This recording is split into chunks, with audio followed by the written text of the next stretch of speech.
Welcome to Caribbean Theology. This is the final class. We are reviewing some very important aspect of Caribbean theology towards towards an examination which the students will sit. So this is a review of the class. One of the one of the in terms of definitions that you will have to familiarize yourself with for an exam involve one, defining certain key terms such as theology, which is the study and contemplation of the divine and religious beliefs, often conducted within a particular faith tradition. When we talk about Caribbean theology, we're talking about the exploration and interpretation of religious concepts, beliefs, and practices within the concept of the Caribbean region's diverse cultures and histories. And when we talk about diverse cultures and histories, because it's not just African ancestry we're talking about. There's, say for example, V.S. Naipaul, his ancestral home is India, because we also have experience with indentured servitude. So people from China, from India, and of course, now we are learning based on new study about many Africans, many of us who think that the Indians had died out. Many of them remained, okay? Many of them were infused with, especially some of the Maroons that escaped after the Spanish fought the British. They freed just before the British took over, they freed the slaves that they had. And many of them, we are saying, could not have been African slaves. They must have been the natives who they freed. And by the time the African came to outnumber, because over 750,000 Africans came from Africa to Jamaica and throughout the Caribbean, by the time they come to mix and mingle with the Indians, then, but of course, what we have been told is that was wiped out. But when we talk about Caribbean theology, we're exploring and interpreting concepts, religious concepts, beliefs, and practices within the context of the Caribbean region's diverse cultures that goes beyond just African ancestry and histories. When we talk about African Caribbean spirituality, it is spiritual beliefs and practices that's rooted in the African diaspora heritage found within the Caribbean region. We talk about liberation theology, the theological movement that seeks to address social, political, and economic oppression, often emphasizing the liberation of marginalized groups. When we talk about Obia, what we're talking about is an Afro-Caribbean spiritual practice involving various rituals, charms, and potions for healing, protection, and other purposes. Eurocentrism, we're talking about a perspective that prioritizes, evaluate, and synthesize information and ideas. It's a perspective that prioritizes European cultures, their history, and values as central and superior to other culture. So that's important to Caribbean, okay, and the study that we are conducting. Now, critical thinking is thinking about thinking and what was previously taught. It's the ability to analyze, to evaluate, to synthesize, to comb information and ideas objectively and logically, within an understanding that history and its interpretation is a result of the varieties of human natures and circumstances. When we talk about hermeneutics from the margin, we're talking about an interpretive approach that gives voice to the marginalized perspectives and experiences in biblical theological studies. Now, the other question that we ask is if Jamaican revivalism is more similar to A, Obia, or B, Haitian voodoo. Of course, the answer is Haitian voodoo. Now, how does Caribbean theology encourage and reclaim cultural identity? So we ask several other questions in this regard. So the question is, by the way, from question 3 to 7, we answer only 2 questions from 3 to 7, only 2. Question is, how does Caribbean theology encourage and reclaim Caribbean cultural identity? In one of the first classes that we did, some of you weren't there, Williams was there when we talk about the dialogical,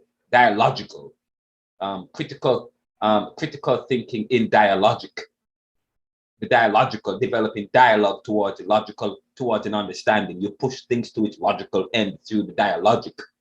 Say, for example, Socrates and Aristotle or Plato and so on, the dialogical. Okay.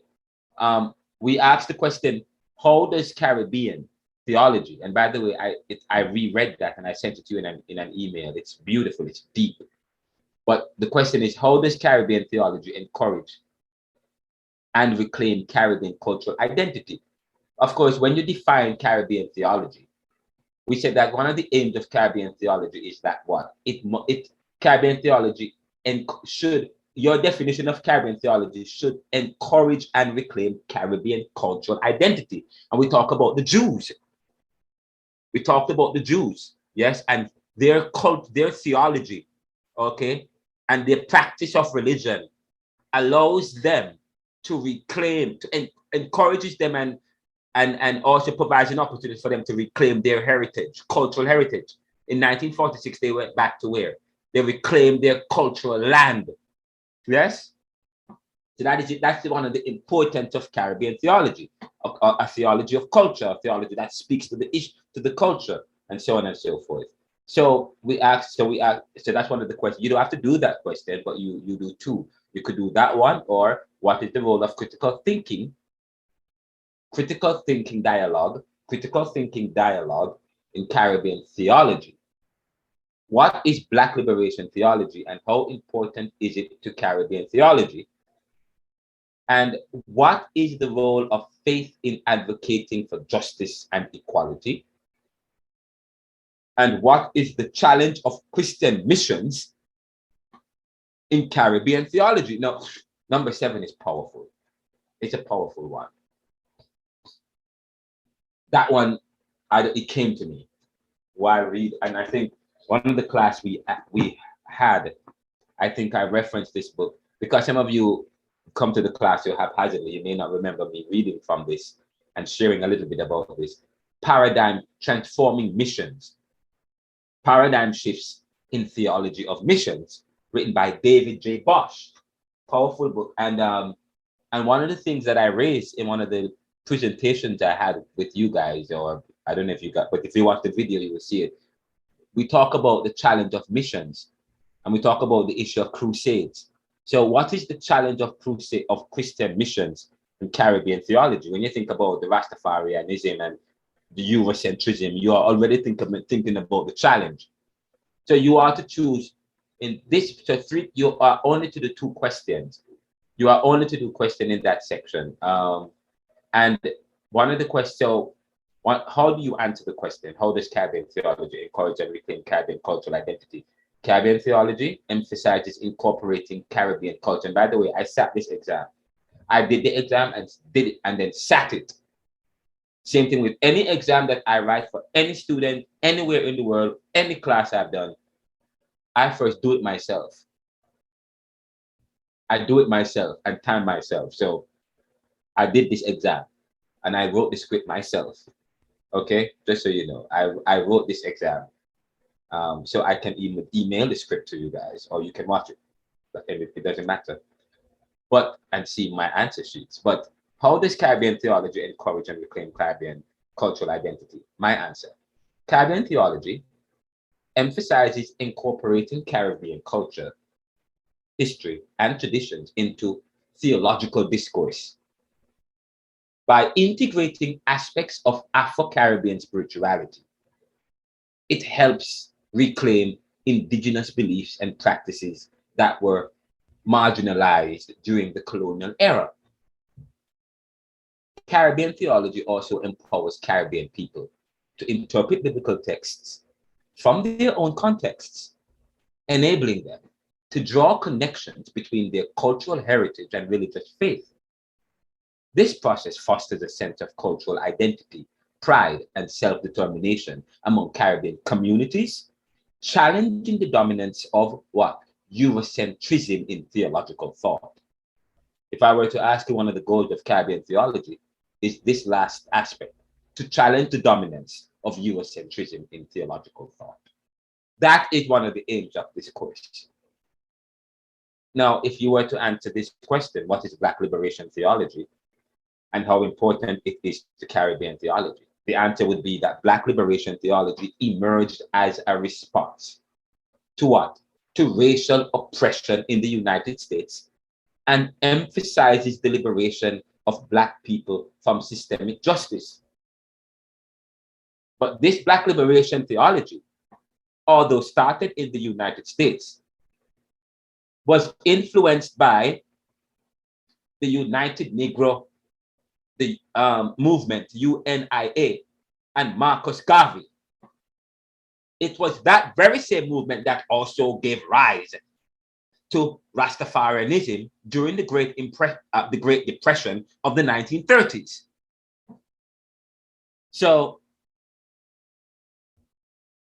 you can see the symbiotic relationship between people of the global South and those in the global North who are under subjugation or bear the vestiges of it.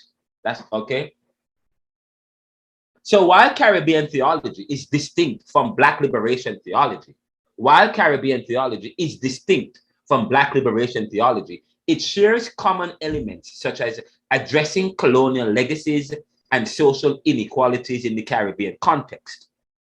The importance of Black liberation theology to Caribbean theology lies in its solidarity. Notice the word solidarity. And when we talk about solidarity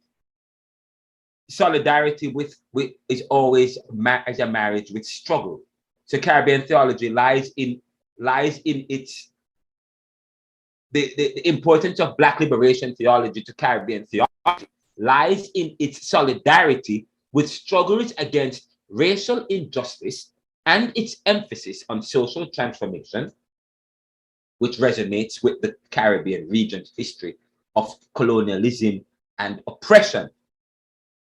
Now, section 2, I asked the question in section 2. Answer 2 questions in 2A and 2 from 2B. 2 from 2A and 2 from 2B, and 1 from 2C, in no more than 1 paragraph. So answer 2 questions from 2A. What contributions, oh, by the way, is there anything I'm missing here?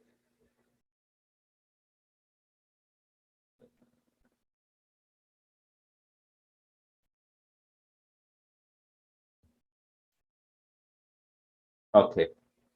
What contributions have 2 of the following made to Caribbean thought and theology? Marcus Garvey, Lewin Williams, Garnet Roper, Bertrand Taylor, Adris Hamid, Lewin Williams, Noel Erskine, William Watty, Ashley Smith, Dottie Bookman, and Bertrand Taylor. Kant describes history as a result of the varieties of human natures and circumstances. What is the significance of this philosophy to Christian theology and Caribbean hermeneutics? Notice, if history is a result of the varieties of human nature and circumstances, then the way we understand Christian theology and Caribbean hermeneutics must be tailored by this particular philosophy and understanding, in the sense that human natures and whatever is happening within society or epochs give rise to how people interpret, understand, and lay claim to historical or significant events. In fact, there are those who say that history is for the future. Now, in question 3, it said that the Caribbean is an invention of the 20th century, which must be reinterpreted in the 21st century. What does this mean, and how has theology influenced this invention, and what opportunities are there to reinvent itself? So let us look at a couple of these questions. Marcus Garvey. Let's look at these individuals one by one. When we talk about Marcus Garvey, who are we talking about? First and foremost, Marcus Garvey is quite powerful and important to Black liberation theology, to nationalism. But we said that the difference between Marcus Garvey and George Padmore is the brand of nationalism that they advocated. Marcus Garvey played a significant role in Caribbean thought and theology. His advocacy for Black pride, self-reliance, and Pan-Africanism inspired a sense of identity and dignity among Caribbean people. Bob Marley, through his music, brought Rastafarian ideas to the mainstream, encouraging Caribbean communities to embrace their cultural and spiritual heritage. Both Garvey and Marley contributed to the development of Caribbean thought by instilling a sense of cultural consciousness and unity among the religion's people. Marcus Garvey is said to have provided the kind of helped to provide the kind of music, the kind of liturgy within Rastafarianism. So that's one of the persons you can choose. As it relates to Kant's philosophy of history, emphasizing human natures and circumstances. Now that has relevance to Christian theology and Caribbean hermeneutics. In Christian theology, this perspective highlights what? The historical events and the development of religious beliefs, which are influenced by the experiences and nature of human beings. Let me say this again. I'm going to say this again. As it relates to Kant on history and how significant Kant on history affects our hermeneutics and our theology within that is Caribbean, and the relevance it has to Christian theology. In Christian theology, this perspective highlights that historical events and the development of religious beliefs are influenced by the experiences and nature of human beings. For Caribbean hermeneutics, understanding historical contexts becomes crucial to interpreting religious texts, which allows Caribbean theologians to now reclaim their own theological narratives while challenging, which is the aim of this course, challenging what? Eurocentric interpretation that do not consider their unique historical experiences. Now, I ask a very important question in 2B. When you go to 2B, a very important question in 2B. In 2B, I asked the question, what does Bob Marley mean? By the way, question 3, the Caribbean is said to be an invention of the 20th century, which must be reinvented in the 21st century. What does this mean? And how has theology influenced this invention? And what opportunities are there to reinvent it? Let me tell you, that is a most profound and powerful question. God gave me some of these things. I'm telling you, God just be giving me stuff. Sometimes I write stuff and I look back at it. Every time I write and I look back at it, I'm like, this is God. I'm telling you, I take nothing for myself. I don't everything is God. I'm telling you. I say, God, give me content. He gives me content. Lord, as I write the students, the exam, guide me. He guides me. And I look at this question. What a powerful question. I mean, when I want you to delve into the questions, they are deep. They move you.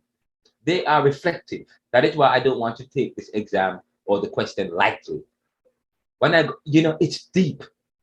It is introspective. It provides, if you read Richard Foster's Celebration of Discipline, Richard Foster, and I read that book, a powerful book, Richard Foster's Celebration of Discipline. And he talks about the discipline of solitude and so on. It's powerful. Socrates talked about the unexamined life is not worth living. This provides for a kind of reflection. I love this exam paper. It's powerful. It challenges you as theologians. And you guys are all professionals. You guys are at a very important place in your lives in Jamaica because you are doing empowerment work in Jamaica, all of you. This question is important. The Caribbean is said to be an invention of the 20th century, which must be reinvented in the 21st century. What does this mean? And how has theology influence. Notice it. Notice there's something in this question. There's an assumption in the question. You notice there's an assumption or an assertion. Okay, I said, how has theology influenced this invention? We said that the Caribbean is an invention, okay, stemming from European arrival to the Caribbean, leading up to independence in the 1960s and 70s for some countries, some people before that, okay, leading up to that and created in the mold of the colonial master, okay, discrediting anything of value that the former colonial subjects might bring to the table, ceremonially accepting their independence as if independence is granted as a gift by any man when all men are free, as if our independence is hinged on a piece of paper that can be ripped up, hinged on ceremonies.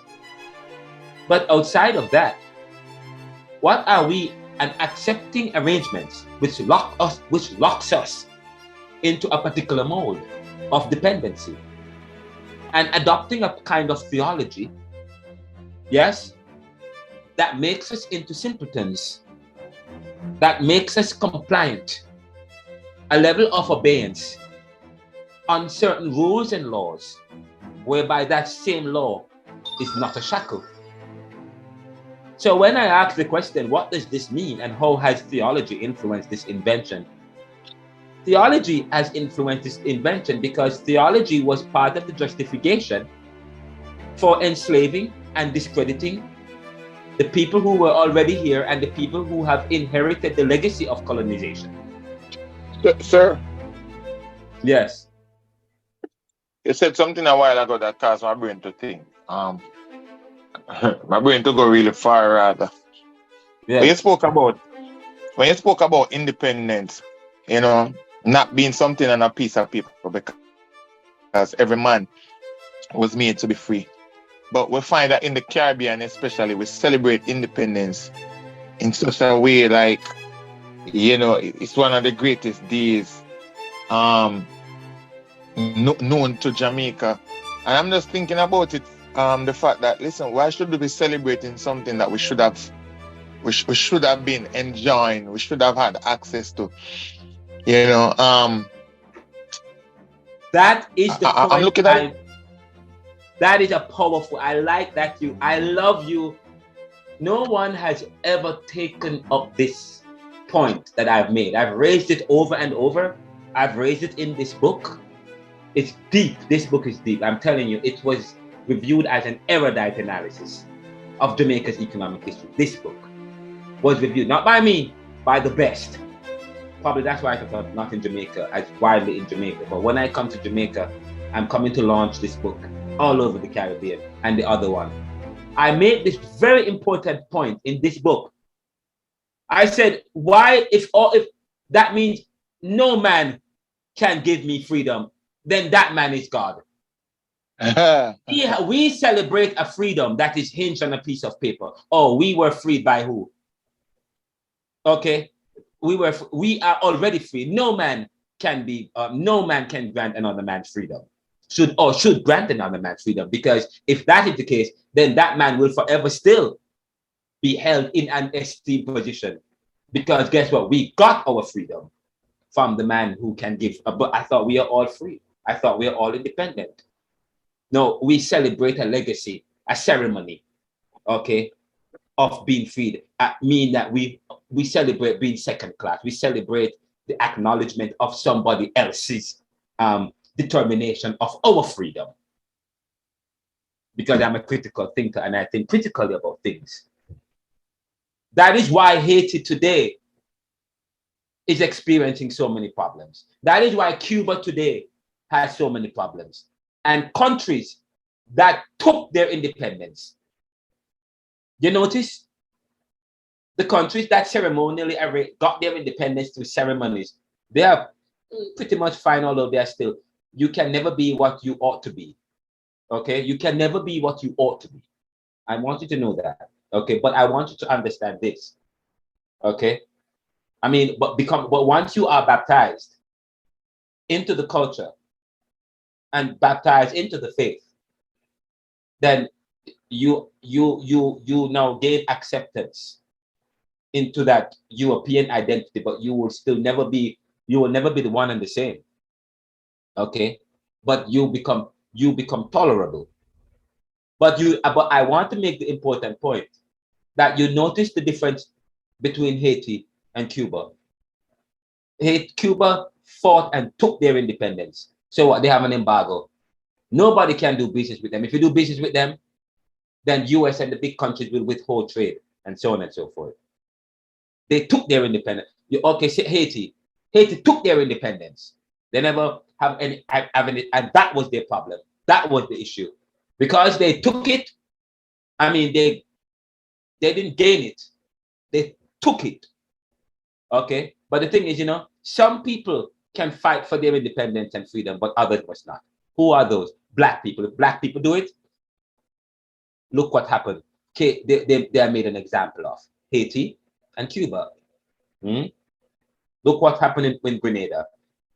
Grenada was going down that route. Grenada with Maurice Bishop in the 1980s. Maurice Bishop in the 1980s and the People's Revolutionary Army. And until they assassinated him, thanks to the fact that a group, the same thing they were trying to do in Jamaica when in 1974, when Michael Manley announced a period of democratic socialism. But of course, by 1980s, with Edward Seaga and his marriage with capitalists, Reaganomics, and so on. Now, by the way, I'm not against Edward Seaga, I'm not against, but the point I'm making is that the way how the foreign masters use strategy to penetrate, put up people, develop house slaves within the local, okay, or the local elites.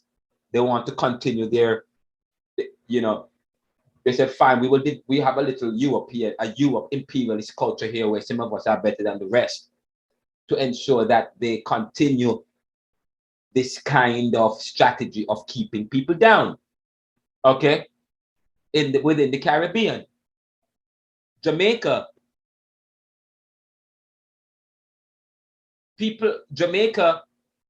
in a sense, was trying to object to the post-colonial master, to the post-industrial country, to go into populism and so on and so forth. But probably they could have and would have suffered the same fate as Haiti if they didn't, like lapdogs. I apologize, I'm using that strong word, but I like to use strong words to make people feel uncomfortable, to understand the gravity of their situation. Take our independence and accept the kind of constitution that was in the mold of the post-colonial. Even to today, we can't even trust our own judiciary. Even to today, we can't. We are so colonized to think we can't do that. We have to. Okay, we can't. Up to now, we still look to the Lords of England to appeal stuff. The Queen is still, or the King is still our head of state. But the point I'm making is, those who took their independence are forever struggling. But those who gained it or accepted it or got it as a gift, those who got it as a gift. My freedom and independence is not dependent and hinged on any gift. I am a man, I'm a human being. I am free like anybody else. But you are made but that's fine. We are okay with you. But do like what Maurice Bishop tried to do and you will be affected. Do like what Haiti did. Do like what Cuba did or Venezuela. Yes? But when we talk about theology has also served to create the invention, because they were coming under the auspices of their Christian religion, of the Roman Catholic Church. And some people don't really understand, when people study church, they don't really understand Roman Catholic Church is not a different religion. all churches that we have today comes from the Roman Catholic tradition. And many, okay, and from the Roman Catholic tradition, you have the Protestantism. After the Reformation, that's where you have the Protestantism, the Protestant church started. The first one was Anglican. Okay. After the church break away from Roman Catholicism because of the injustices of the church, the priests were selling indulgences. The power of the Roman Catholic Church today stems from the Dark Ages, stems from corruption, bureaucracy that is built into a system to serve to privilege others. That's the same, okay, and develop the church fathers came from that tradition, and the Bible that we have today came from that tradition, a tradition that has been steeped in corruption and injustice, okay, that gave the Christianity that Jesus started a Roman identity and a bureaucracy that promotes privilege, status, and position. So while the church broke away from Roman Catholicism, broke away all, but you have Christianity of Jesus, and then after that you have the Christianity that was morphed by the early church fathers because they wanted to win the competition of the day and wanted to give the church this Roman identity and the Caesars capitalize on that. Say, hey, the way I can win, the way I can get the greatest support and lead this great expansion into Europe and the world is by finding support from this Christianity. And then there was a marriage between the church and the state and so on, and the church became a big institution and alongside that was the development of scriptures within a certain way that gave rise to the institution and the canon. And when the church break away from the Roman Catholic Church after the Dark Ages and Enlightenment and so on and so forth, it took a long time because the church people, this is how people were saying, oh, all these new church today, excuse me, the Roman Catholic can't do the same thing about you guys because they thought they had the right church. Okay. Actually, when I hear people talk, people don't think clearly about things. People don't think widely about things. Because the original was Roman Catholic, but today people look down on the Roman Catholic. Even in Jamaica, some people think the Roman Catholics are a different religion. No, but they are the original, actually. In fact, Anglicanism stemmed from that. So we started with the Anglican, which were the first Protestants.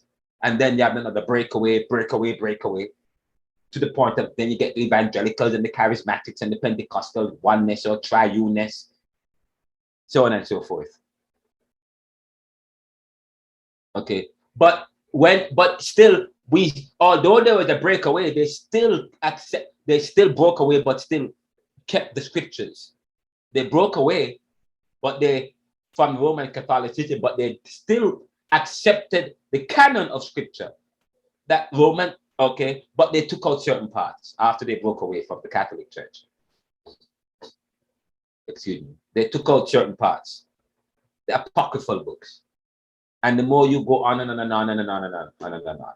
When you understand the history of all things and appropriate it properly, then you are careful, okay, about the determinations you make about yourself and about what you hold on to and about what you believe and the exclusivity of things. Anyway, we don't want to delve into that. Then we get to question, where are we now? But we are going through the syllabus. Answer 2 questions from section 2B. What does Bob Marley say? Oh, we said that. What does Bob Marley mean by we're not capitalist or Marxist? We Rastas in the film Who Shot the Sheriff. I love that. What does Bob Marley mean? We're not capitalist or Marxist. Okay. So Bob Marley doesn't look to a political way out or escape. And remember, we talk about the Depression years. He does not look to, but he looked to a religious way out. Rastafari. He's not going to look to Marxism.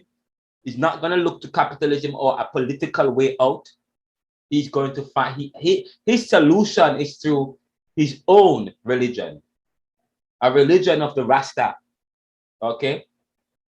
And if you read the notes from the previous class about that, I mentioned that. Okay. A religion of the Rasta, away from Eurocentrism. He rejects British colonialism. That involves the very books that they bring. Okay, you can't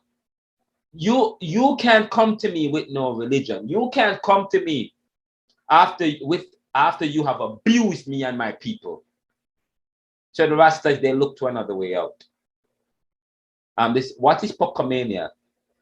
And state what other Afro-Caribbean religion goes by the name and or has incorporated Poco in their traditions and practices. What's the answer for that if I ask you that? Number 2, and you're supposed to answer 2 questions from this section. One, so question 2 says, what is Pocomania? And state what other Afro-Caribbean religion goes by that name. By the way, if you are doing the research, if you are a researcher, then you would know that because I sent you the document with the rationale and in it, the study notes, I define Pocomania. Okay, so you guys can get the answer from that. But of course, and you also know, I also mentioned it. What other Afro-Caribbean religion? What if anybody tell me the answer? Pocomania is practiced by what other Afro-Caribbean religion? Anybody?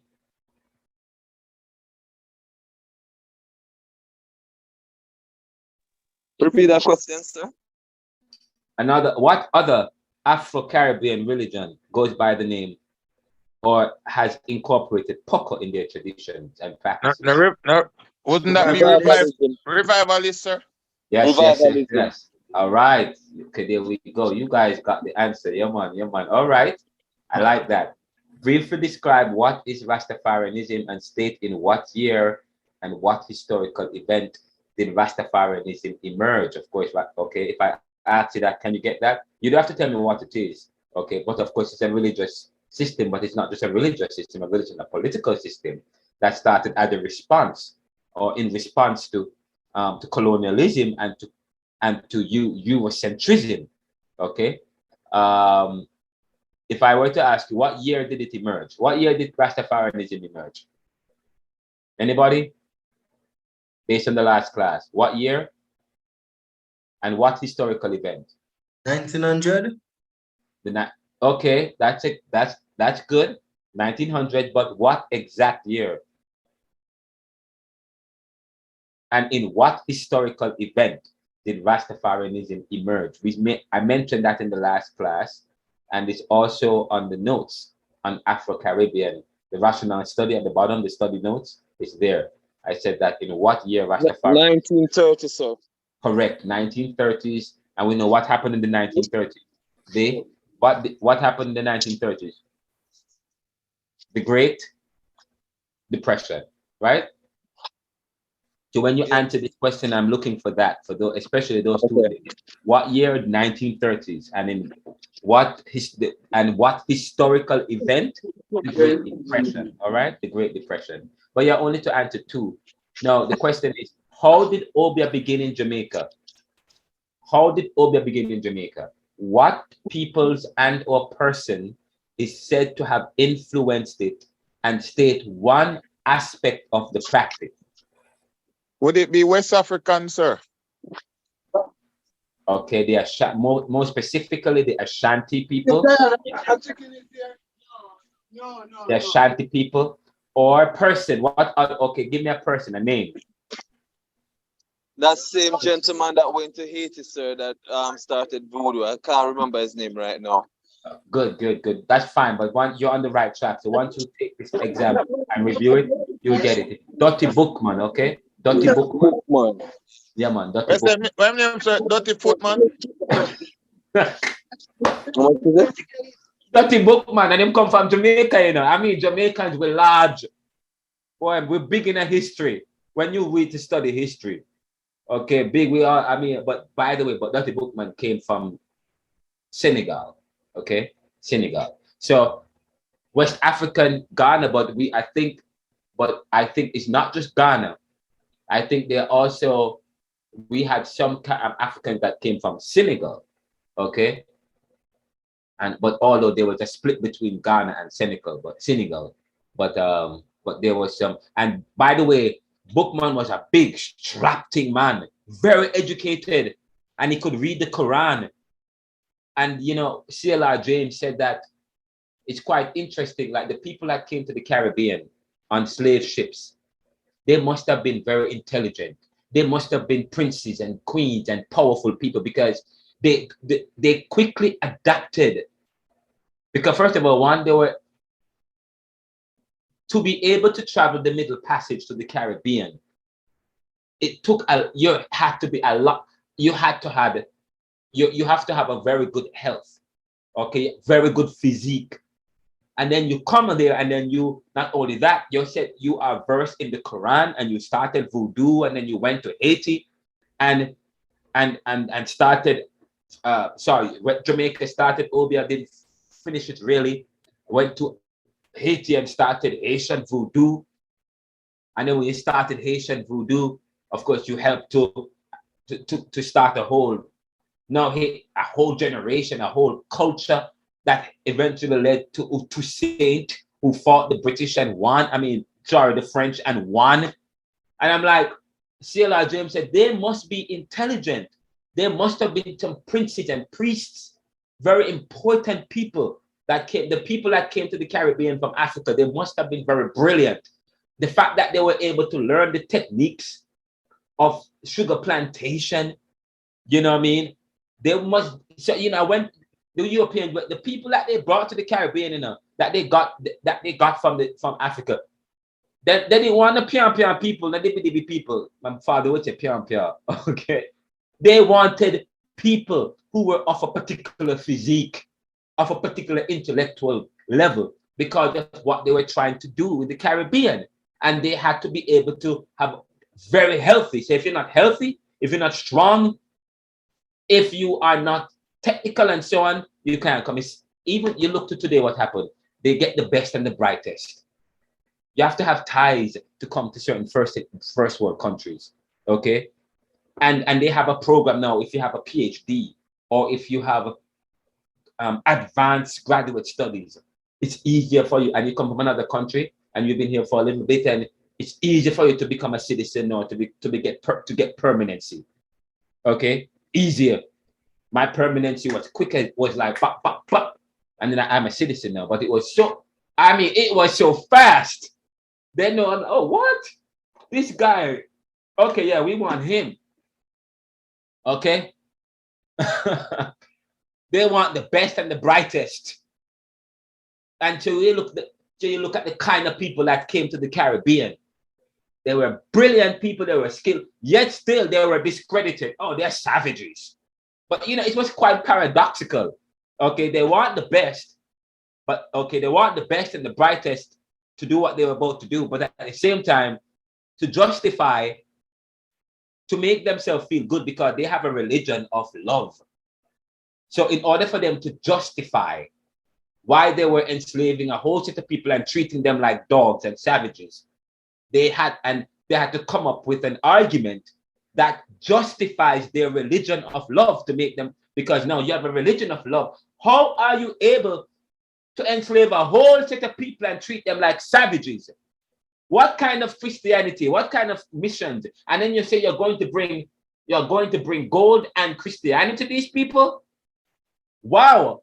So then you look for a theory on the back shelves that speak to race. So, develop a theory of race that says, some people are better than others. And say, they don't have religion. They're savages. They're close to the devil. You redefine people to control them. No, they're not good people. They don't have religion. They don't have nothing. Okay? So I'm telling you, when you begin to really delve into this, to study these things, then you begin to wonder. Then you begin to ask yourself more questions. Okay? Then that's where we are now. So Obia was said to have started by Dr. Bookman. Now the next question, answer one question.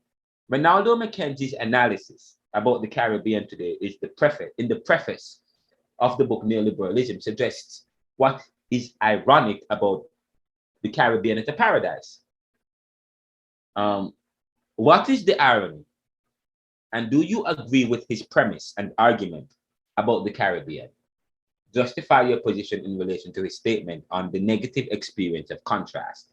By the way, now that question, all of the section 2C, if you were to read it, then you would say, what does this have to do with Caribbean theology? This looks like Caribbean thought. Caribbean thought is a part of Caribbean theology. You ask this question. The question requires it needs a theological response that is Caribbean. That's it. So they're like, oh, so Ronaldo Mackenzie in this book, not this book, sorry. In this book, and by the way, this book is available on the Audible. If you go to the Audible, I think if you have an Audible account, it's free, $0. Or you can get the ebook, but there's a look inside feature. If you go to Amazon and bring up my book, there is a look inside feature that gives you free access to the preface of the book. And in the preface of the book, I lay out my hypothesis. So you want to, okay? Ronaldo Mackenzie's analysis about the Caribbean today in the preface of the book, Neoliberalism, suggests what is ironic about the Caribbean as a paradise? What is the irony? And do you agree with his premise and argument about the Caribbean? Okay, the irony, we're talking about opposites. We talk about irony, the opposites. Okay, say for example, we talk about dramatic irony. You're watching a movie. Okay, one of the characters in the movie, in the film, in one of the scenes you're watching it. One of the characters is about to go into the room. The next room, that's where the killer is. They're watching a killer movie. The killer is in the next room. You know that the killer is in the next room, but the character on the screen doesn't know that. Okay, and you're like, oh my god, oh no, don't go in that room. The killer is in that room. Whoa, oh my god. Dramatic irony. That's what it is. That's dramatic irony. That's an irony. We talk about irony. Say, for example, in this book, Wretched of the Earth by Frantz Fanon. Everybody must get this book too. Wretched of the Earth, Frantz Fanon. Listen to this. Homi Bhabha is writing in the preface of this book about Frantz Fanon and the Bandung Conference. Write that down. I won't ask you that question in the exam, but for your own edification, the Bandung Conference. Not many Jamaicans know what the Bandung Conference is. But if you are a student of Pan-Africanism, a student of post-colonialism, a student of liberation theology or Black liberation theology, and the independence movement, and understand part of what happened in 1962, and that drive started somewhere in the beginning. Okay, there was a Bandung Conference. Just in 1944, all the most powerful countries, the post-colonial industrial countries, westernized, the dominant countries in the West, all came together and started the United Nations. Third world or developing countries or colonial countries, colonized countries, they weren't present. Okay, they created a world within their mold that many of us don't know some of what was discussed. Globalization was discussed, I'm quite sure. This move towards this independence was discussed, but they were already planning to grant people independence.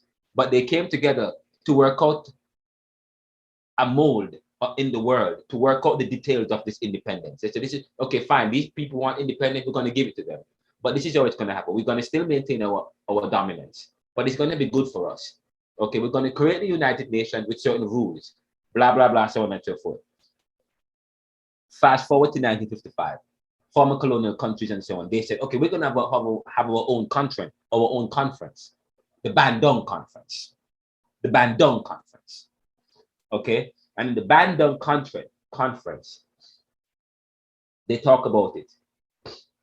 I'm so sorry. I'm going to pause. I apologize for that. Let me stop this for a second.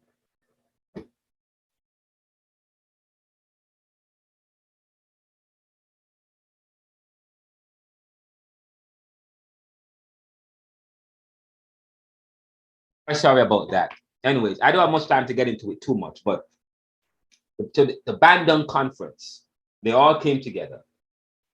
And that's one of the things I criticize the Caribbean people about, the loss of solidarity. Because we talk about the Caribbean Federation. There was, at one time, we were talking about the Caribbean being a federation in 1950s, but then all of a sudden, the nationalists took over and said, no, they want their own countries. And I said, no, we want to have our own independence. We wanted to strut our own, play our own tune in Jamaica, play our own tune in Barbados, play our own tune in Trinidad. But little did they know what was coming in the 1970s. While they are at the Bandung Conference, while they are planning in the 1950s talking about independence and nationalism and so on, becoming nation states, self-determined, yes, sovereign nation, independent states. Right, okay, and then we're talking about the liberation revolution, what's going on, the Algerian revolution, and so on and so forth. Fine, they got independence, but little did these nationalists know what was going to happen at the 1970s and so on and 80s and so on with globalization. That's the irony. That's irony. That's irony. It must seem ironic, even absurd at first. It must seem ironic, even absurd, to search for association and intersection between colonization and globalization, because, okay, parallels would be pushing the analogy. When decolonization had the dream of what? Decolonization is to decolonize is to what? Is to become independent. Independent, okay. Yeah. Right. It's the process of retaking your control. To colonize is the control. To decolonize is to throw off control from without. Yes. So you have control from without and control from within.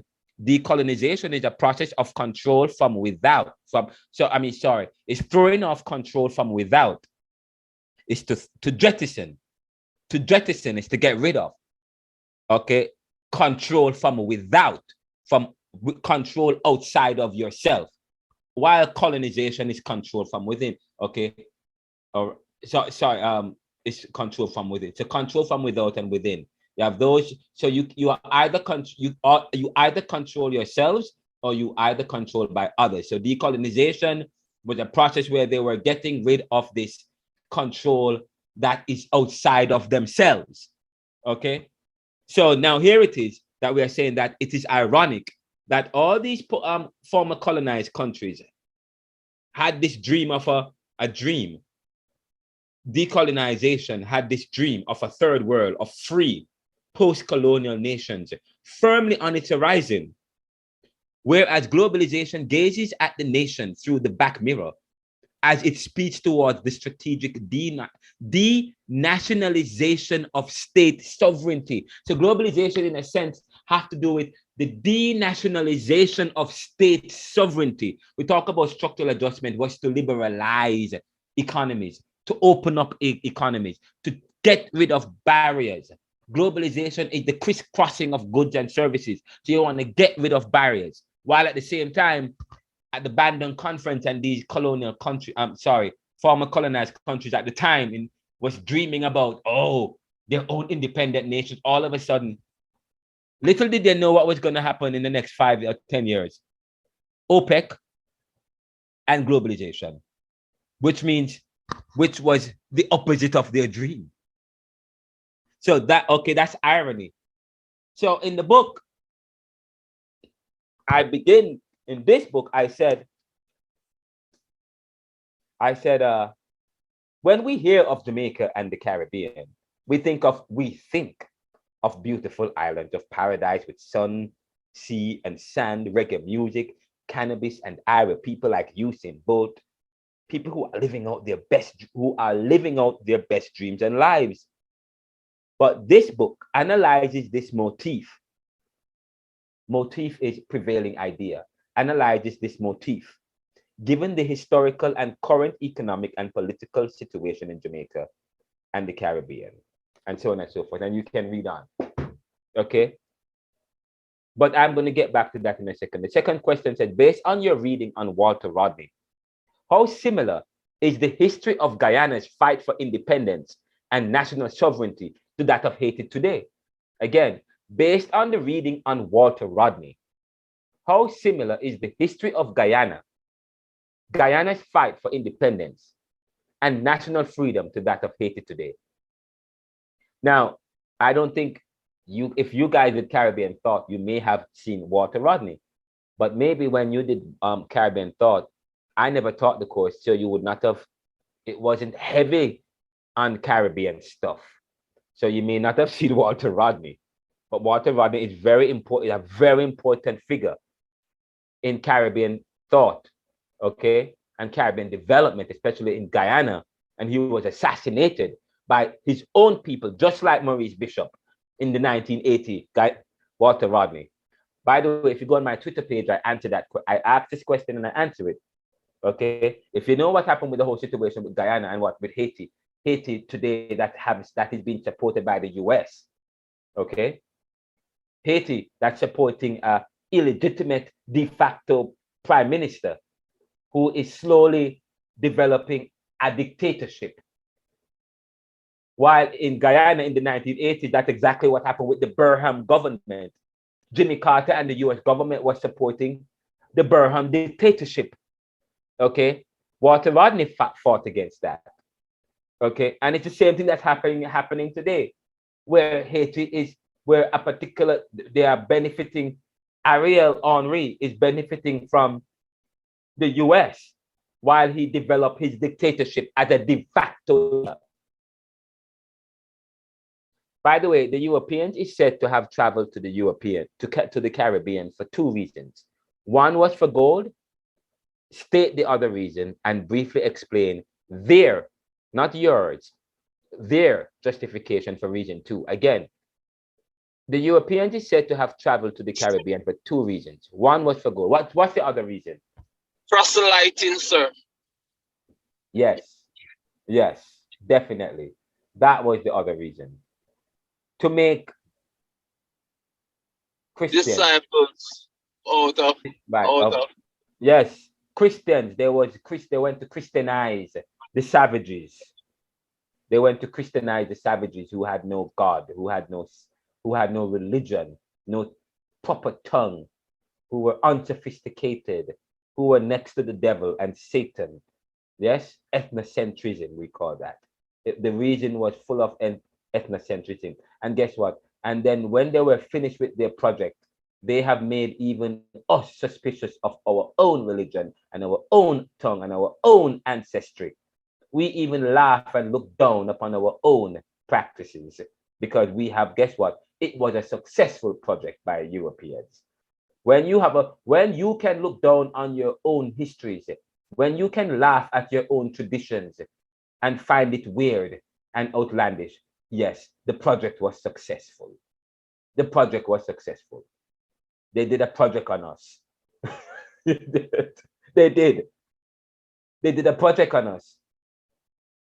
And we have ran with it. Anyways, so let us look at a more sophisticated response. Let's look at a more sophisticated response. Now,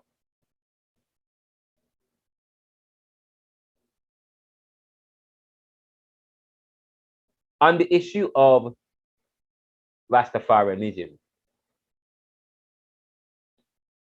and by Rastafarianism emerged in the 1930s in Jamaica. It is a religious and cultural movement that emphasizes the divinity of Haile Selassie the first, the former emperor of Ethiopia, whom Rastafarians believe to be the incarnation of God, Jah. The movement gained popularity due to its resistance against what? Colonialism and racial discrimination. Rastafari could not say, how could I accept a religion and a gospel that racially discriminates against my own color, my own people? It just didn't make sense to them. Rastafarianism serves as a symbol of resistance and empowerment for marginalized Afro-Caribbean communities, fostering strong sense of identity and cultural pride. Now, in section 3, I asked, you just need to do one question from section 3. One question. I'm going to do one for you. Should theology transcend culture? Discuss.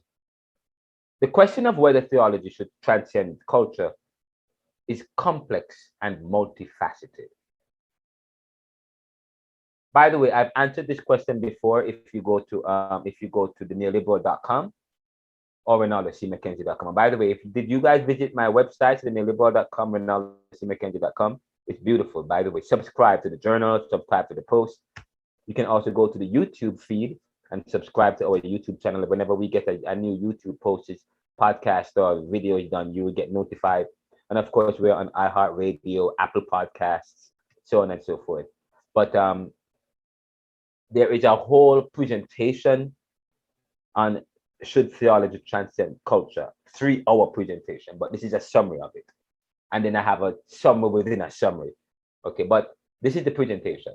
If you were to write this for the exam, this is all I need. 3 paragraphs would be this. The question of whether theology should transcend culture is complex and multifaceted. On one hand,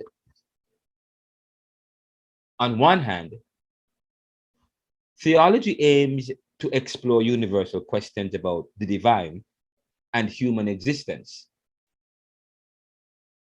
which could suggest that it should transcend cultural boundaries to uncover truths applicable to all humanity.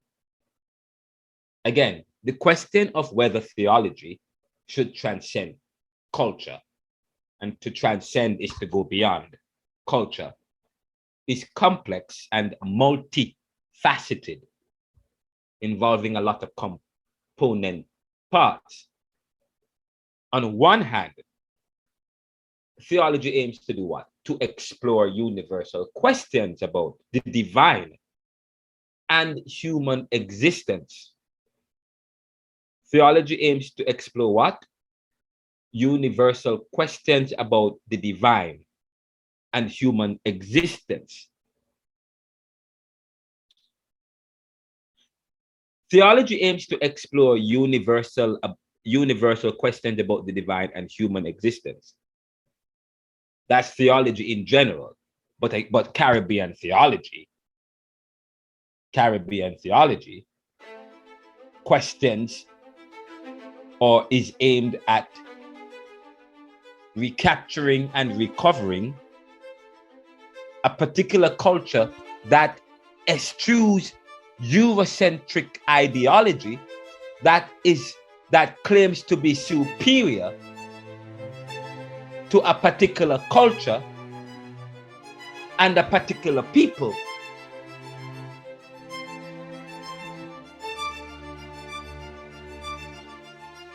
Which could suggest that it should transcend cultural boundaries. So in one sense, if theology aims to explore universal questions about the divine and human existence, which suggests that it should transcend cultural boundaries to uncover truths applicable to all humanity, there is always a but. It is essential to recover that theology. So, okay, yes, we could argue yes. If the aim of theology is to explore universal questions about the divine and human existence, then yes, it should transcend cultural boundaries and it should uncover truths applicable to all humanity. However, it is essential to recognize that theology is shaped by human perspectives and experiences, inherently making it culturally influenced. Oh my God, that's deep. Let's let that settle in.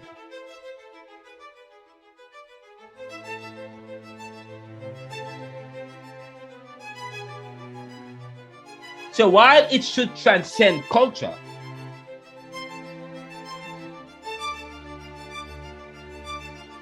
to uncover truth applicable to all humanity, because theology is about universal questions about the divine and human existence. At the same time, we learn that history is a result of the varieties of human natures and circumstances. And of course, we learned about critical thinking in Caribbean thought, where we learned that cogito ergo sum, I think, therefore I am. When you try to discover your own existence by denying the truth of all things, you can't deny one thing, which is the mind, which is your mind. So the only thing you can be sure of is your mind. So, okay, so it is essential then to recognize that theology, although we try to claim for a universality of this God, is shaped by human perspectives and experiences, which is inherently making it culturally influenced. But what men have tried to do, as I said in the last class, is to struck their own egos.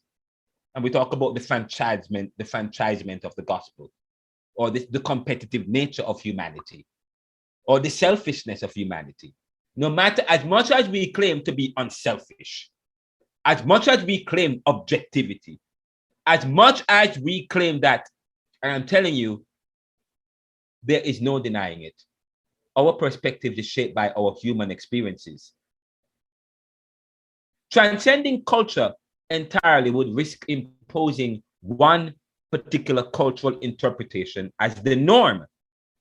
Again, when you ask the question, should theology transcend culture? No, okay. Moving beyond that, let's get to the second point. Should theology transcend culture? Transcending culture entirely would risk doing what? Transcending culture. If theology should transcend culture, if you transcend culture entirely, it would risk imposing a particular cultural interpretation as the norm. Because if we say, yes, it transcends culture, but we agree that theology is shaped by human perspective and experiences, inherently making it cultural. So if we say it should transcend culture, and the religion and the theology you have is that is beyond culture, you are running the risk of imposing a particular cultural interpretation as the norm. You are universalizing your particular theology as the norm. As the norm. Neglecting the richness and diversity of other cultural experiences and expressions of faith. This is the climactic aspect of this class. I'm happy I'm recording it. This is the climactic aspect of this class.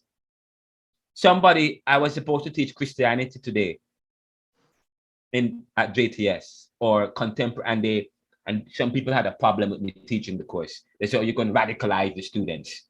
You're going to radicalize the students. No, Ronaldo, you can't teach the course. And go ahead. They said I'm going to radicalize the course, and I eventually withdraw. I said, you know what? I'm not going to fight with anyone. I don't have to teach the course. I was so busy anyways. I said, contemporary. Oh, I'm not teaching. That's fine. I'm not teaching the course. But my job is not to radicalize. My job is to provide, as a responsible educator, is to provide you with the information for you to make up your minds. So I'm going to bring it to you. This is Caribbean theology. I will not make it Eurocentric. Okay? I will not make Sir, Go ahead.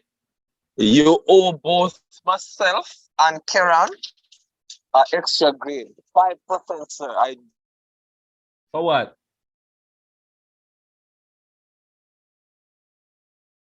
What happened? You guys went offline just now. And Karen.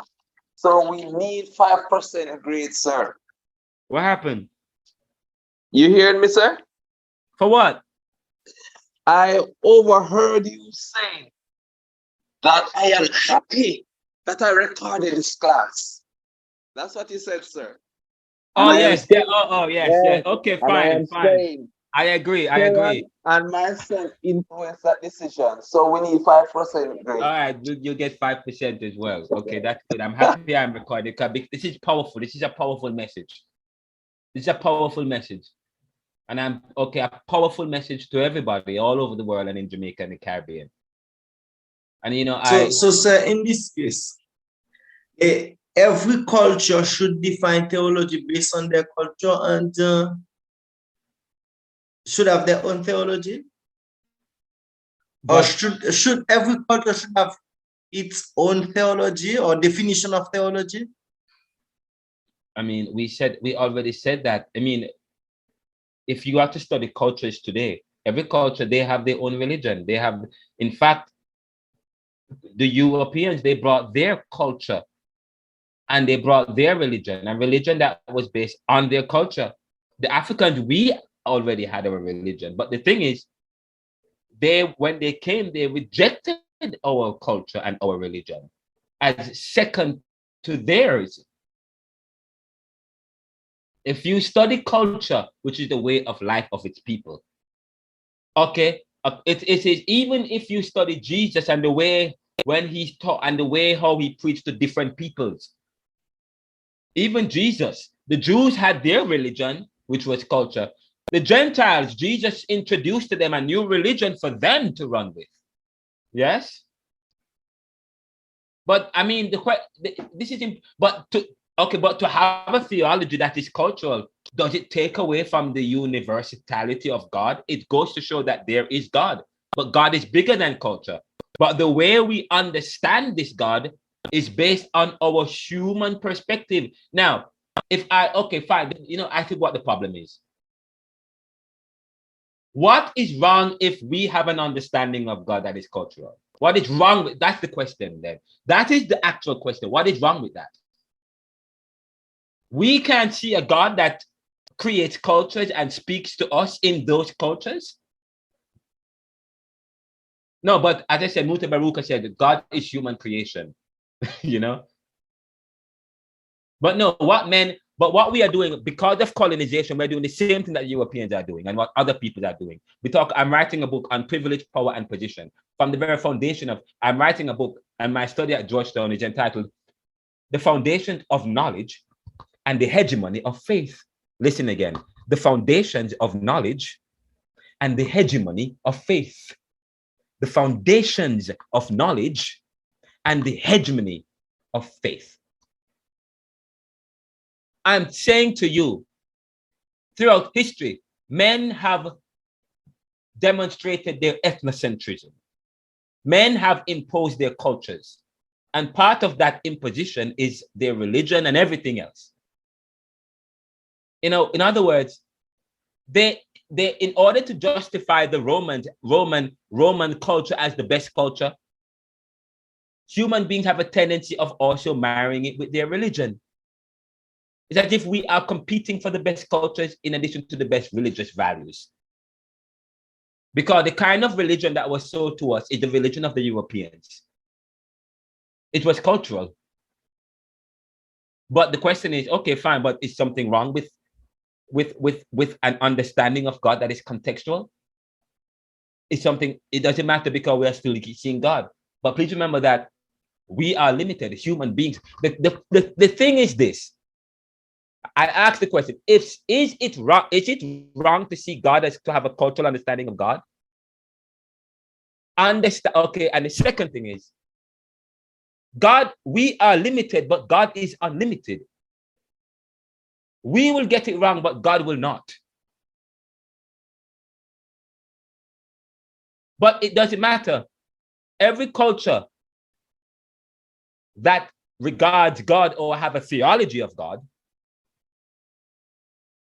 demonstrates their appreciation for the divine, for something beyond them. And they relate to that God based on how they believe God has come down to them. And I was making that point some time ago.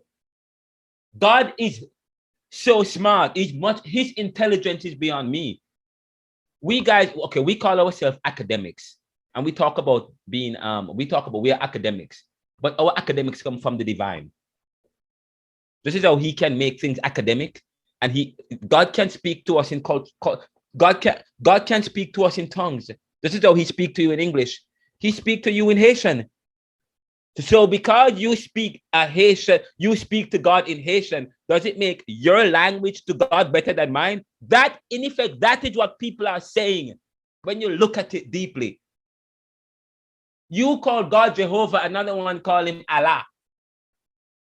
And the way how you relate to that God is based on a particular experiences that you've had, and the way in which God has come, and the way God is so great. God has created all these various cultures and then intervene in these cultures in certain ways so that these people relate to God and talk about God based on the experiences that they have.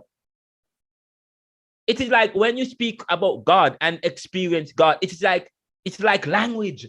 People have different languages, so the language for God is different depending on the language you speak, depending on the country you live in. But the point, okay, what is important is this. It is to recognize our limitations and to recognize that we don't have all of it. It is to recognize our limitations. So I said, okay, fine. We said, what is transcending the idea of God? What is transcending the ultimate? In every religion that speaks about God, God is the one thing, though, is than that which nothing greater can be conceived. He is omnipotent, omnipresent, and omniscient. Fine. Now, how are we to relate to that God? And how does he act? No, that's a different issue. The systems we create to make God, the systems we create in our cultures is the system that people create to relate to that God. To know, people create systems now. Systematic theology. People create systems to relate to that universal God. So, okay, fine. So I could say, fine, of course, the idea of God in terms of the God, the divine, the ultimate God, but in terms of how we relate to that God and how that God finds expression within our own poles is different. So the way if God showed up and talked with you today and told me, so he showed up, no, that's not God, that's devil. Now what am I doing? I'm privileging my idea and understanding of God over yours. Because that's human selfishness. That's human drive. And sometimes I wonder if that is Satan. That is, you ever thought about that? No, I think widely. When we try to puff up our own ideas over others, is that the work of Satan? Is that the work of the devil? Is that the kind of division that the devil wants of all things? Transcending culture would risk imposing one particular cultural interpretation as the norm. Transcending culture entirely would risk imposing one particular cultural interpretation as the norm. Do you understand what I'm making, Williams and Howard and Chantel? Oh, sure, sir. Sure. I am here. Right. So listening carefully. Powerful point I'm making. What is powerful? What is powerful, you say, is that God remains the same, omnipresent, omnipotent, omniscient. God doesn't change. He does not. I get that point. Yeah, so it depends on the culture. And Allah, or in Creole, how do I understand God in English? But how we relate, there we go. But how we relate to that God. I get you. And how God relates to us is a different issue. But what we have done is that we have confused this God that is omnipresent and blah blah with our cultural relating of this God. So transcending culture entirely would risk transcending culture. If we were to transcend culture entirely, we would risk imposing one particular cultural interpretation as the norm, neglecting the richness and diversity of other cultural expressions of faith. Such an approach could perpetuate Eurocentrism. Eurocentrism. If we were to transcend, if we were transcending cultural entirely, transcending culture entirely would risk imposing a particular cultural interpretation as the norm, as the standard,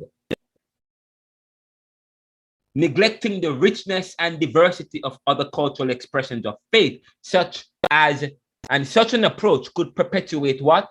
The same thing that Caribbean theology is against: Eurocentrism, colonialism, cultural hegemony, silencing marginalized voices and beliefs from different cultures. A more inclusive perspective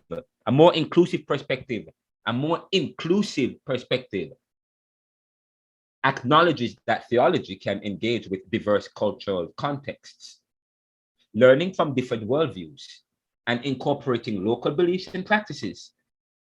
By doing so, theology becomes enriched and adaptable. It becomes enriched and adaptable or adjustable to different cultural realities, fostering a more inclusive and respectful approach. So for Caribbean theology, transcending culture does not mean negating its roots or cultural identity.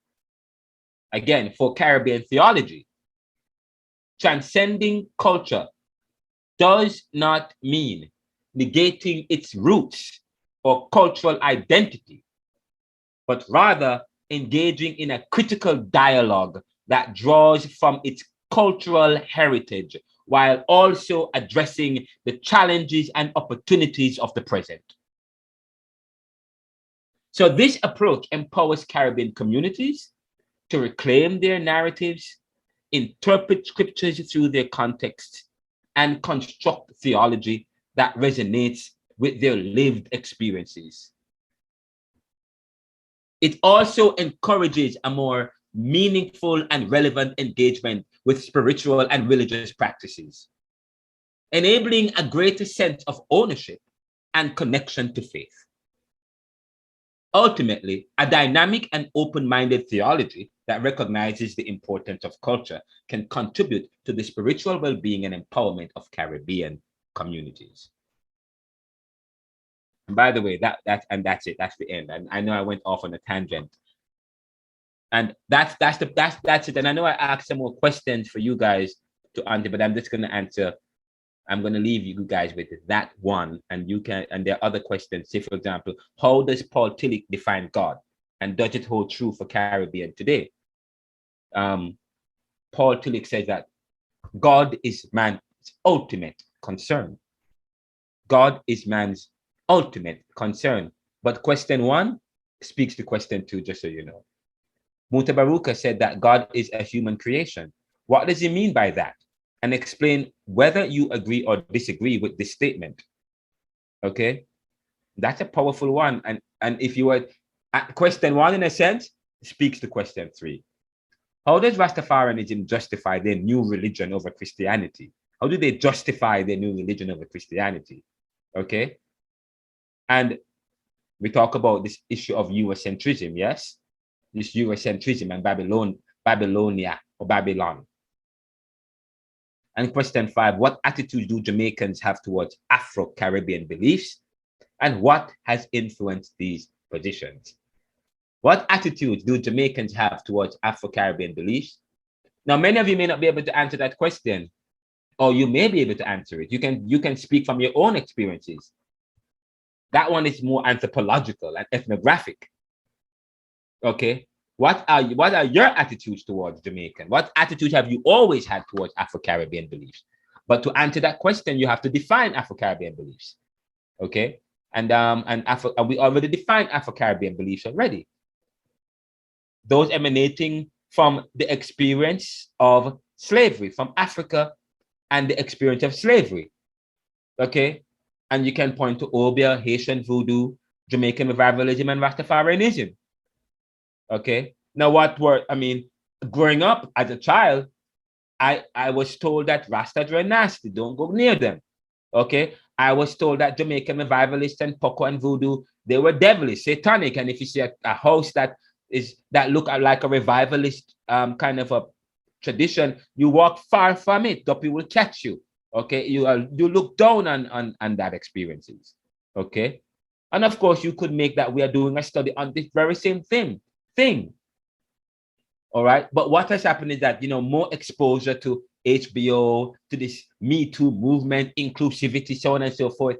Now, and not only that, with no critical thinking, and no Caribbean people, now we are doing our own theology, we're doing our own thinking. We're not just we're writing our own books, and we're reading the archives now to learn more about history. So now we are learning more about all things.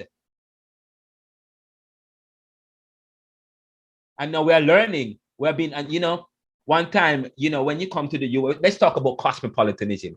A Jamaican man comes to the US or anywhere to the post-colonial world and then goes back. Oh, he's too exposed. If he come back with a little earring and stuff, it's too, or with a tattoo. Oh, I'm turning American now. I'm American now. Yes, they look down on you. The same colonization has done its job. The project on us has been successful. So that if someone come and is more, they don't want, your own countrymen don't want you to be aware and exposed to knowledge. Your own countrymen. Guess what? That was the strategy, to prevent your own awareness and to let your own people facilitate this. Your own people, our own people, that was the strategy, to prevent any movement in the right direction. We look down. Okay, so when you go away and you do your little studies and you are exposed, in fact, in some churches, they don't want you to have a theological education. In some churches, they don't want you to have a theological education. They don't want you to be too exposed. Why? It's a strategy. That was always the case. You can't go outside and read other people's Bible, like in some denominations today, some church religions and some churches that are considered to be cultic. Okay, some churches are considered to be cultic, a cult of Christianity. They're considered, okay, they don't want you to read other books. Why? And when you look at that, that is how people are controlled. It is an issue of control that is coming from colonization and the selfishness and the ego and the superego.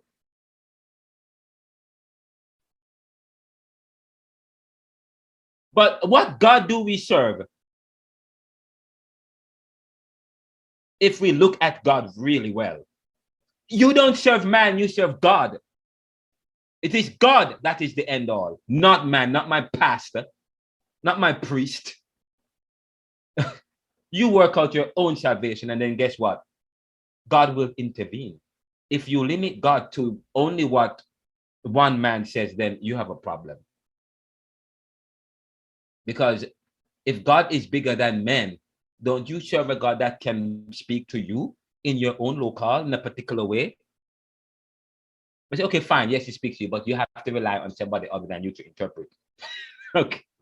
But anyway, we stop right there. The strategy, when you start to study power, and I study power, by the way, that's one of the subjects I study. I study power, okay? I study privilege, and I study the archives and stuff. I go deep into history. I am studying history. I am telling you that. And boy, am I learning. Boy, am I being exposed to stuff. Woo!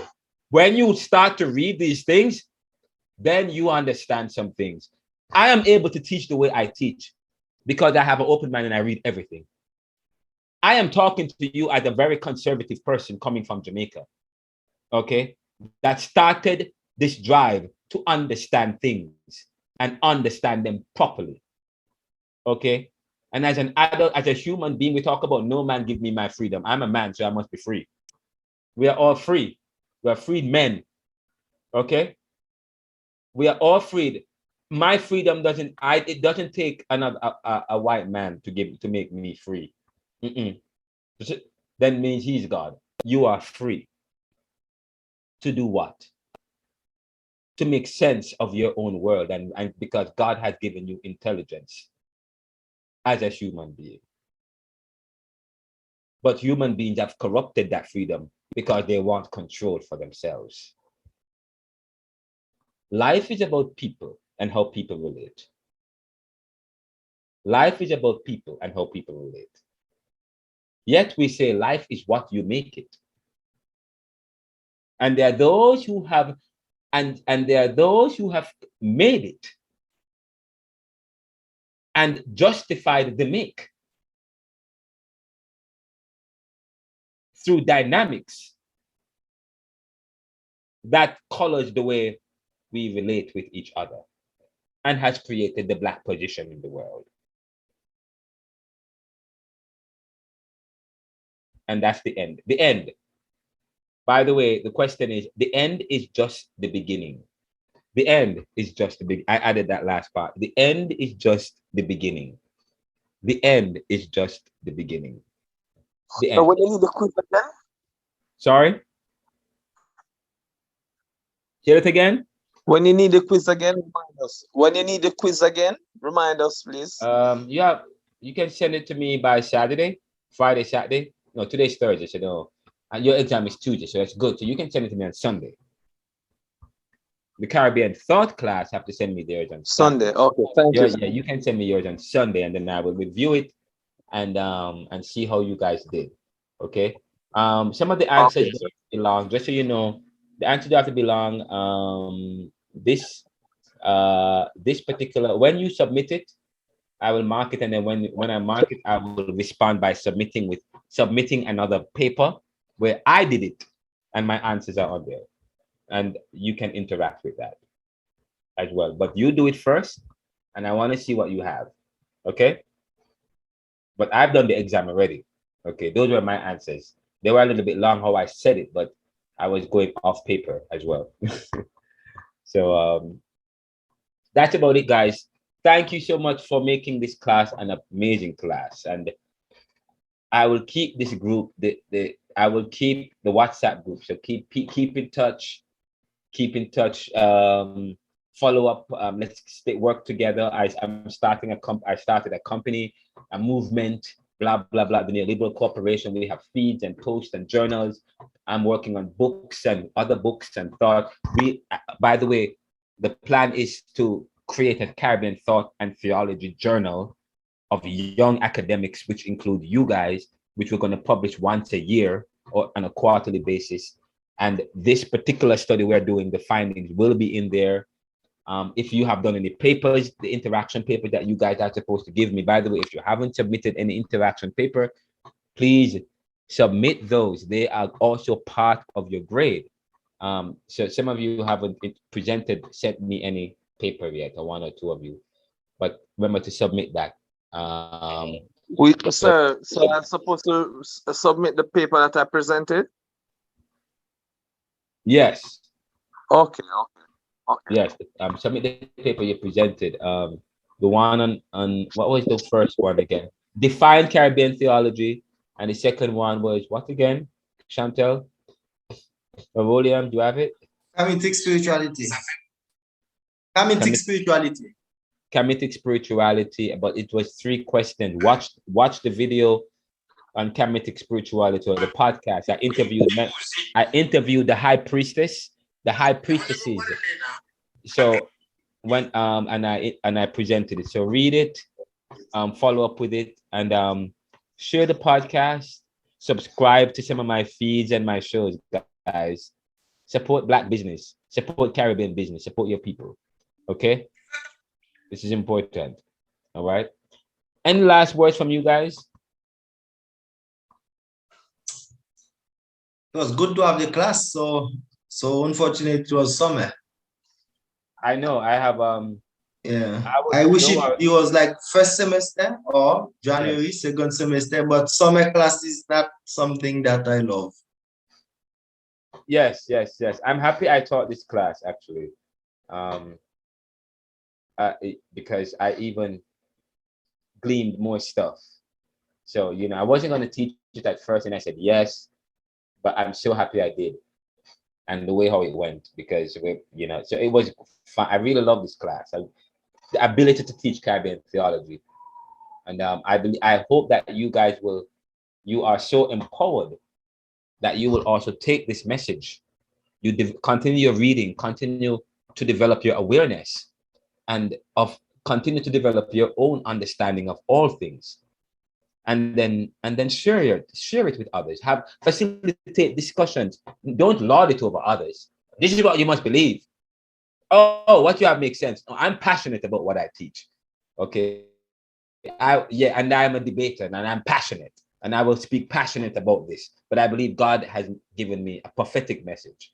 I really think so. I confront my mom the other day. I said, Mommy, don't be a hypocrite. And I did. She's 79. I said, what you guys practice, what you guys are doing now, your grandmother would be like, oh, you guys were upset because you guys are perming your hair now. Back then, that was ludicrous. And she was like, that's true, actually. Yeah, okay. But part of what has dogged us in Jamaica and the Caribbean, it's this colonized, this project that the British people did on us and the European people did on us, which make us can't even accept our own selves. Some people go as far as to bleach themselves. That speaks to the issue of value. And our theology that's supposed to rescue that. Our theology still can't go beyond the Eurocentrism that is creating this unacceptance. People devalue themselves, the fact that they have to bleach their skin. Even the Jesuses, they go to church and worship. The ideal savior is white, that we look upon the cross.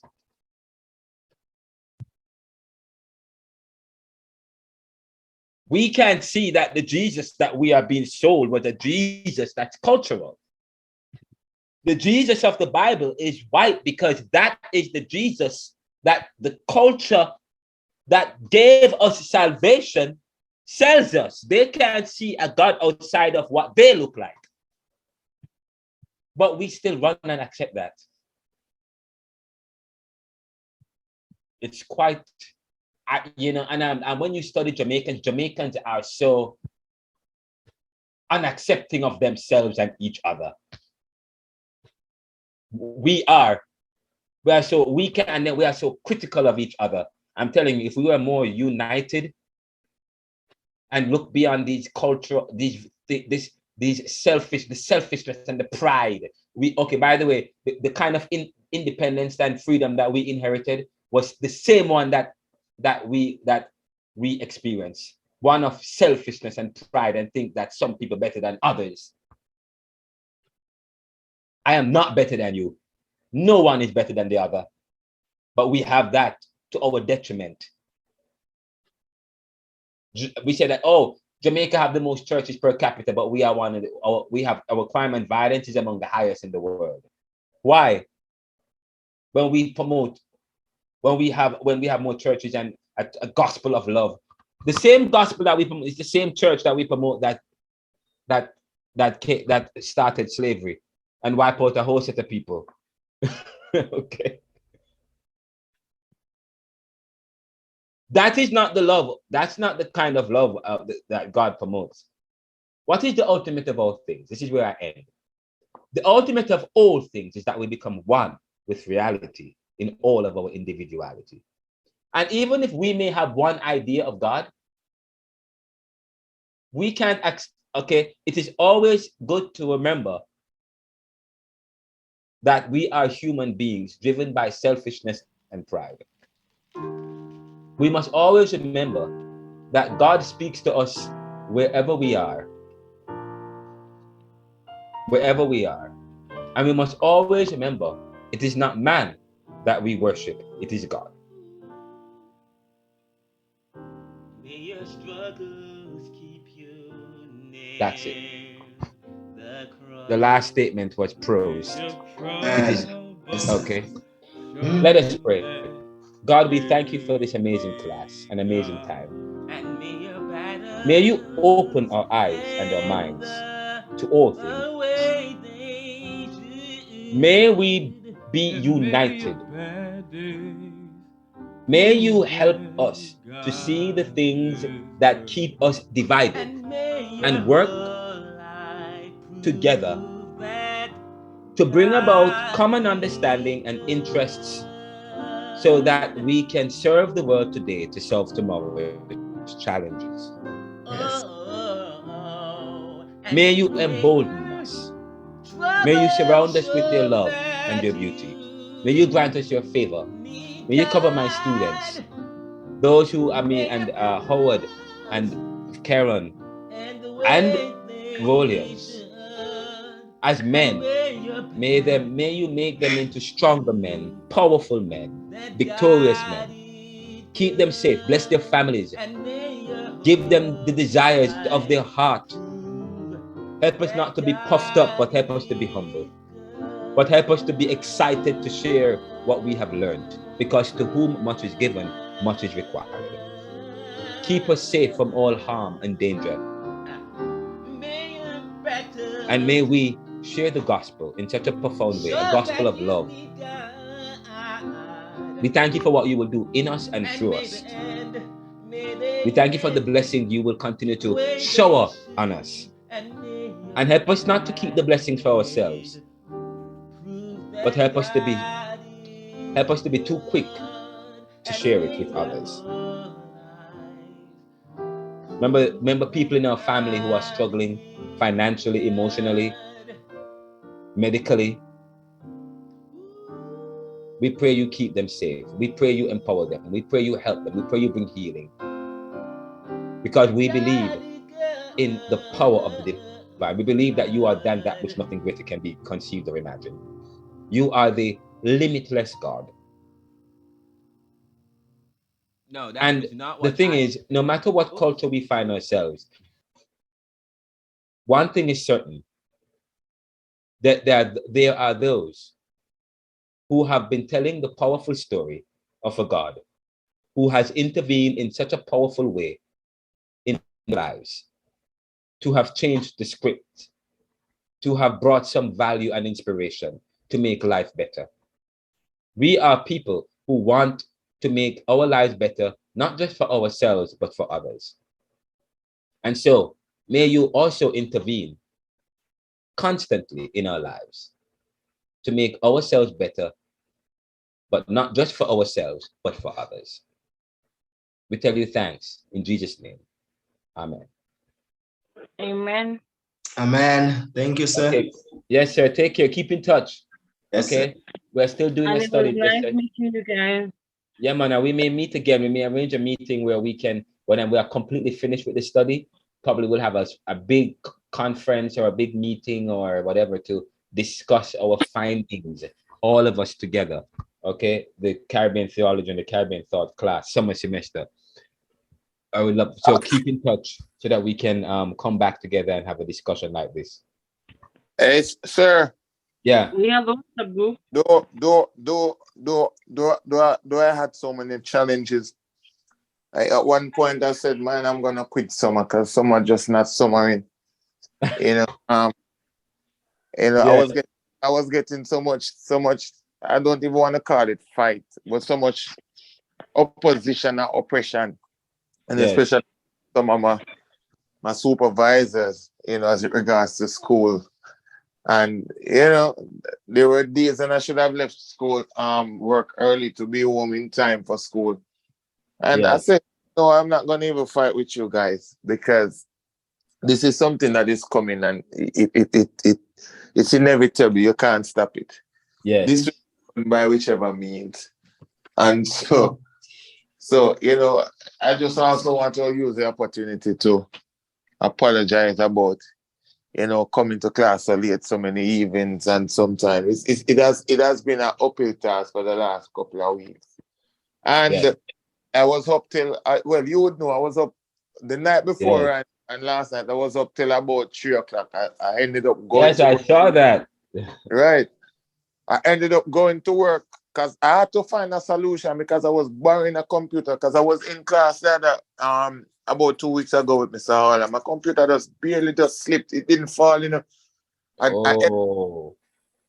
I don't know if in grabbing it, the screen just broke, and then the ink just started running.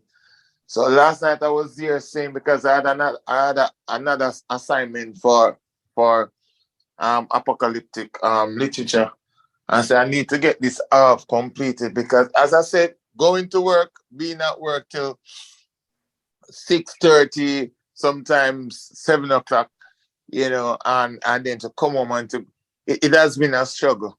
Last night now I hooked up the HDMI that I have on TV from a cable box to the laptop, and voila, everything came up. I was like, so last night for the whole time I was sitting in front of the television doing the work till the wee hours of the morning, get it off. So now that I have this option, what I'm gonna do is to spend some time tonight to get the two interaction papers to you. Also do the survey, send it out to my colleague. Hopefully they can get it back to me. And me just get what I need to come. I appreciate. Yeah, good because I moved right out of Caribbean thought right into Caribbean theology. It was a little different for me last semester in terms I had more time and leverage. You were very involved in Caribbean thought last semester. Right, because even when I was driving, I was still on and participating. Yes. I said this semester has been a challenge. Summer semester is always difficult. I never liked doing classes for the summer. I hated the summer. Oh, I hated summer. I hated summer semester, but I've had some summer semesters, but that's why I pick, and to be honest, I'm very careful with the professors I choose. I do not, that's why I do investigations, and I'm like, I'm not doing that class this semester. Oh, she's going to teach that class? Right. Yes, sir. So I look forward to, if you have any courses coming up in September, that I'll be a part of one. But well, I think some of the students want me to teach other courses. Yeah, the other theology thought class students, they were saying, do you have any? I'm not sure. I have a meeting with the vice president later on. I'm going to meet with I'm going to talk with Winston and Stephen, and the president Stephen. So I will see. Probably, I understand that they're doing Caribbean theology again, so I may teach it up in the upcoming semester. And I don't know if they haven't asked me to teach any other course, but to be honest, what I want to do is I want to write some courses. I was looking at the syllabus. I think JTS needs to update its syllabus, like in terms of the courses, the course offerings. They need to revise some of the courses, like Caribbean theology needs to be revised. I did some updates in terms of how I taught it just now, but it needs to be revised. It's archaic. We need to do some more. I mean, it needs some work. The syllabus, JTS needs some more courses and on the cutting edge, which it's lacking. Yes. Somebody had their hand up.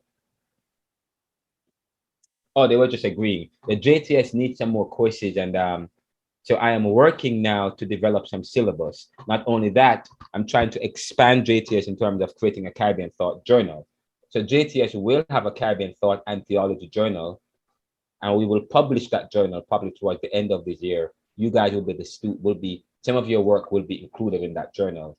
And moving forward, every year we will have a Caribbean Thought and Theology journal that is put out by the Jamaica Theological Seminary. That's why I'm meeting with the president. And I will help with the publication, because the company I own, we are publishers, we can publish. So we are developing the publishing capability of JTS because the plan is for JTS to become a university.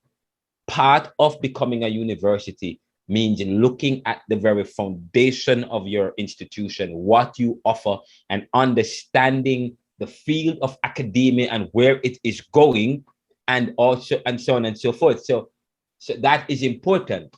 So as an academic institution, you want to have a printing service. You want to offer printing. UWI has one. JTS has been around from 1960s. Up to now, we don't have a printing service where students can submit stuff and get it published and so on. We have to have that. If I don't do anything for JTS, it's just to develop our publishing capabilities, one, and to develop a Caribbean Thought and Theology journal that is published every year. That is my goal. That is my plan. It is going to happen sooner than later. And hopefully you guys, when I come to Jamaica, will be part of the whole conversation around that. Okay? It is important as a premier and leading evangelical institution in Jamaica, the Caribbean, and one of the oldest. That is the plan. Okay, so eventually you will see we will work on that. I was on the steering committee as the secretary, I was on the executive steering committee when we relaunched the Students Association, but I had a fight and I left because the students, they thought I was too radical. I don't know, that's a problem. I don't know why people, I mean, can I tell you, Caribbean people know how to shoot themselves in the foot. Anyways, this is where we end. Take care, guys. Walk good. See you in Jamaica in I take you, sir. a month's time. Take Okay, care. see you. Yeah, man.